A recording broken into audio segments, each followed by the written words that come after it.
Kain guys, munggo yung ulam namin pang lunch. Pagkatapos kumain ng malamig, kain na naman ng lunch. Masarap, may alugbate, chicharon, wala siyang karne.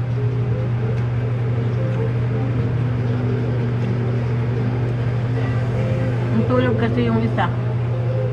Pag natulog kasi yan siya, kailangan nandyan ako pagtanghali pa paggabi. Kaya na naman, gusto nang matulog. Kain muna ako. Hindi na yan siya kakain, mamaya pa yan. Lutuan ko lang ng itlog, hindi yan siya kumakain ng ganito eh.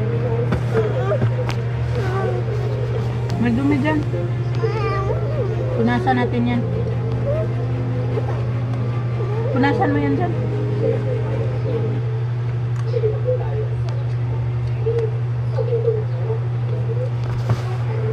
Punasan mo yan dyan. Hala. Huwag mong upuan yung mga anak.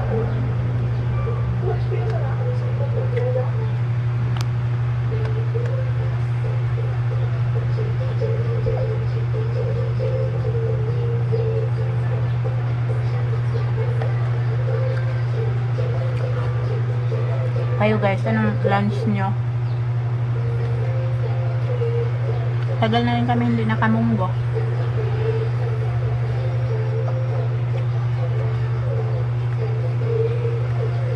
Madalas bumibili kami ng ulam kasi nakakatipid kami pag bumibili. Balik pa ba? Kasi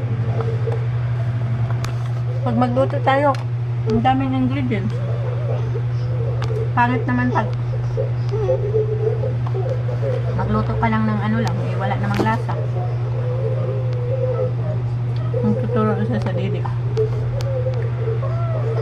O konti-konti lang yung kinakain ko guys kasi ano, nilakan na ng bilbil ko. Higa. Laging dumididi yung isa. Mag-exercise ako saglit lang kay ayain ako ng isa. Putol-putol ka. Sawa na lang ako. Kaya ano ko na lang sa pagkain, nililis ko na lang yung kain ko. Hindi naman ako nagutom kaya wala naman akong ginagawa.